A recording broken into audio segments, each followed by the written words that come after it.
Bismillahirrahmanirrahim. Assalamualaikum warahmatullahi wabarakatuh. Perkenalkan saya Livian Marco. Di sini saya ingin mempresentasikan hasil kerja saya tentang RFM segmentation dengan menggunakan K-means. Yang di sini saya ingin mempresentasikan untuk bagian Customer and Marketing Analytics segment AI. Nah, latar belakangnya adalah dalam suatu proses bisnis dalam sebuah perusahaan itu pelanggan memiliki peranan penting untuk mendatangkan pendapatan bagi perusahaan, yang dimana ada korelasi tinggi antara pelanggan serta revenue yang didapat oleh perusahaan, yang dimana perusahaan sangat diharuskan untuk mengetahui bagaimana cara agar revenue tersebut terus masuk ke dalam kantong perusahaan melalui si customer, yang dimana sekarang penting banget untuk mengetahui pola pelanggan masing-masing perusahaan agar tetap agar diketahui kebiasaan pelanggan hingga bagaimana nanti kita untuk menganalisa bagaimana caranya setiap perusahaan mendapatkan revenue dari pelanggan tersebut. Nah, dengan adanya latar belakang tersebut ya problem masalah seperti itu, maka di sini saya menggunakan RFM, yaitu resensi, frekuensi, dan monetary, yang dimana resensi itu stands untuk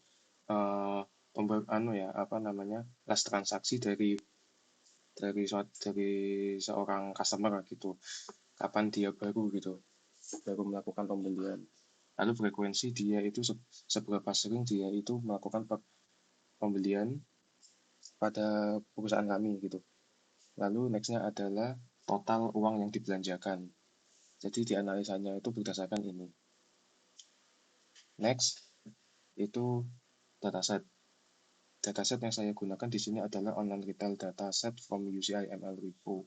Di sini dataset ini saya dapatkan dari Kaggle, yang dimana dataset ini itu punya 7 kolom, setidaknya ada 7 kolom, yang dimana ketika dataset ini saya gunakan yaitu ada invoice number, ada stock code, ada description, ada quantity, invoice, unit price, customer ID, dan country.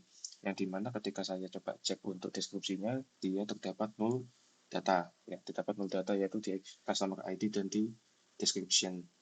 Nah, di sini kita coba langsung lompat ke data preprocessing, yang dimana data preprocessing pertama kali yang saya perlakukan adalah menghapus, ya bisa dibilang untuk mengeliminasi data yang tidak dipakai. Customer ID dan deskripsi ini juga bisa dibilang merupakan data yang sifatnya itu bebas gitu ya. Customer ID kita tidak bisa menimpa lagi yang mengimput datanya, sedangkan deskripsi ya mungkin bisa nullable dalam sistem. Nah, sebelum di drop NA-nya, NA-nya itu yaitu ada 440.000, sedangkan ketika di drop yaitu berkurang jadi 468.000. Nah, jadi di sini udah dipastikan udah tidak ada non number ya, di non data yang ada di dataset. Nah, nextnya saya mencoba untuk prepare RFM. Nah, sebelum bagaimana cara melakukan prepare RFM adalah saya mencoba untuk mengecek customer ID-nya ada berapa. Jadi sebanyak 400.000 data tadi itu, kita punya 4.000-an customer ID yang aktif berbelanja di tempat kita.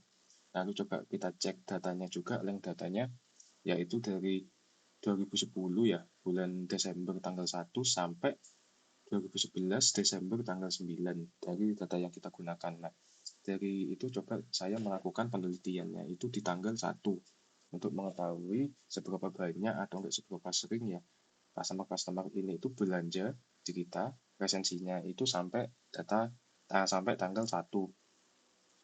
Nah, dengan begitu, dengan saya sudah menetapkan last date-nya, saya mencoba mencoba untuk membuat rumus agregasi. Nah, rumus agregasi ini itu ada yaitu ada 3, ada calculate resensi, ada calculate tenor, sama calculate frekuensi, yang dimana ketika nanti saya apply ke datasetnya akan berubah menjadi seperti ini. Nah, dataset ini itu akan diurutkan sesuai dengan customer ID-nya. Jadi bisa dibilang nanti cara bacanya seperti nomor 1, customer ID 12346, itu resensinya 311, tenornya 0, frekuensinya 2, monetarinya 0. Seperti itu nanti cara bacanya.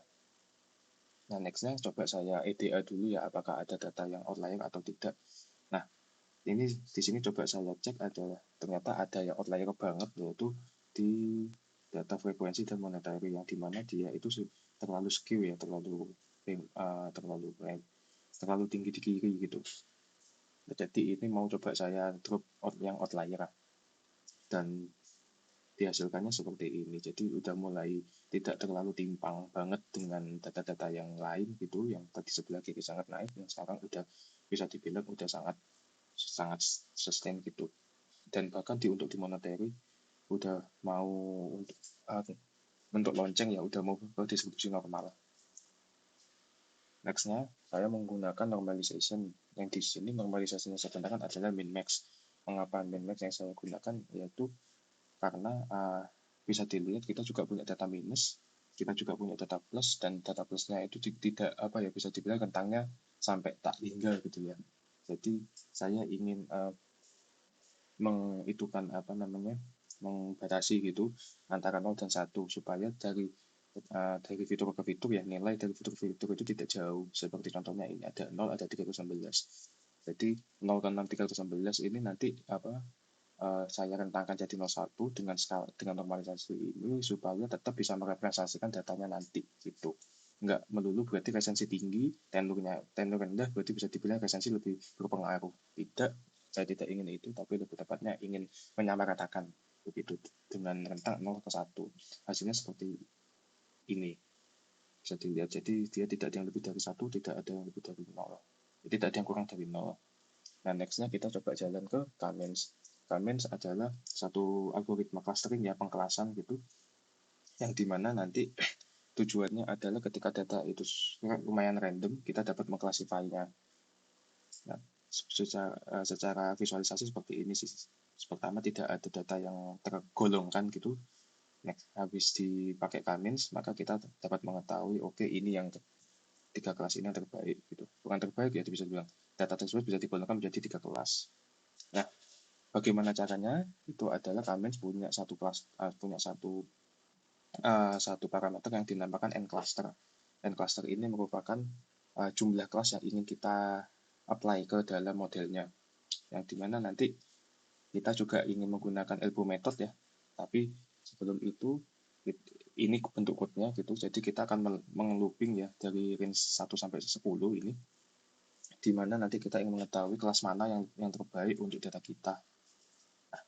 Ketika kita cek untuk elbow method ini, ternyata bisa dibilang kalau dari 0 ke 0, 0 ke 2 ini mungkin 1 ini ya, karena 0 yang di sini 1 ke 2 dia masih kita nggak bisa bilang ini bagus karena ini oversimplified. Nah, tapi kedua ketiga dia udah mulai mengalami penurunan ya, maksudnya penurunan inersia ini semakin pendek maka dia semakin bagus gitu, semakin kecil gitu ya. Nah, tapi kalau kita lihat dari 3 ke 4 penurunannya tidak terlalu signifikan.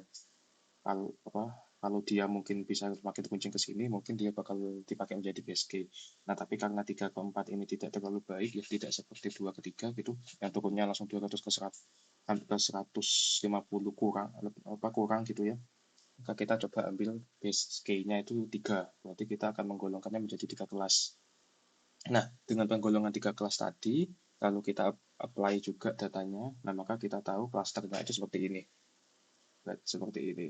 Jadi mungkin nanti titik tengahnya untuk resensi yang cluster 1 ada di sini, frekuensinya ada di sini, monitoringnya juga ada di sini. Nah, nextnya kita ingin melabelkan ya, karena tadi udah di apply untuk menjadi 3 kelas, maka kita cuma punya 0, 1, 2. Nah, data label itu tadi kita prediksi ke setiap customer ID, dan maka menjadi seperti ini awalnya. Begitu.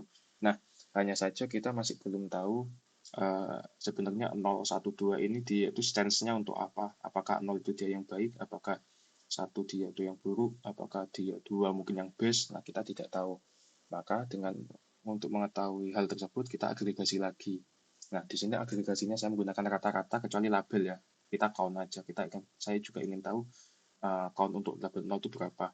Selain itu, resensi RFM-nya kita pakai MEAN. Nah, dengan data ini kita mengetahui kalau label 0 itu dia itu punya moderate resensi, ya medium ya, moderate frekuensi juga, sama spendnya moderate amount juga gitu. Bisa dibilang kalau dia itu tengah-tengah atau regular customer. Nah, nextnya Kalau untuk yang punya level 1, dia itu punya low resensi, tapi frekuensinya sering, dan high monetary-nya itu paling tinggi. Bisa dibilang dia itu best customer due to frequent of transaction and high spending gitu. Jadi sekali transaksi dia itu tinggi. Lalu untuk customer yang level 2, dia itu punya high resensi, low frequency, sama moderate yang tetap biasa, yang frekuensinya turun tapi monetary-nya biasa. Bisa dibilang dia itu inaktif atau enggak ada resiko untuk churn. Jadi nanti bisa dibilang customer ID yang punya label ini dia itu ada kemungkinan untuk tidak lanjut, bukan tidak lanjut ya, mungkin tidak akan sering belanja di sini dan bisa dibilang akan hilang gitu. Nice. Jadi nanti ketika datanya udah saya mapping, kita udah ketemu ya dari hasil agregasi, maka saya apply ke sini. Bisa dibilang nanti customer 0, maka dia add customer, yang kedua average, yang ini dia base customer, seperti itu. Dan seterusnya nanti kita dapat mengetahui datanya ketika kita udah mengcluster, dan lalu kita masukin datanya ke data RLM yang awal seperti itu. Nah, bisa kita, karena sebelumnya kita udah paham ya, udah menemukan base customer, average customer, sama at-risk customer ya, atau churn tadi itu, maka kita next-nya mungkin untuk keputusan bisnis adalah kita bisa lebih luas, seperti contohnya base customer. Untuk yang base customer, kita bisa memberikan satu layanan yang eksklusif untuk dia, agar nanti customer ini itu tetap terus belanja ke kita.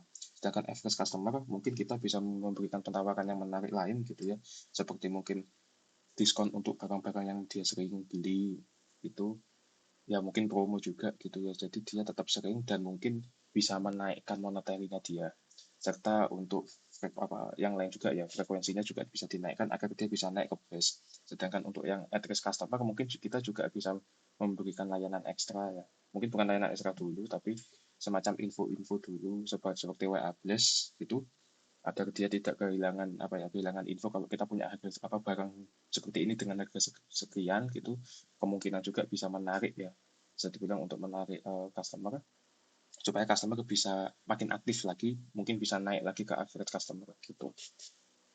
Mungkin itu saja yang bisa saya jelaskan pada proyek saya ini. Mungkin belum sempurna, namun ini menurut saya ini menarik materinya, dan bakal berguna untuk bidang bisnis apapun itu.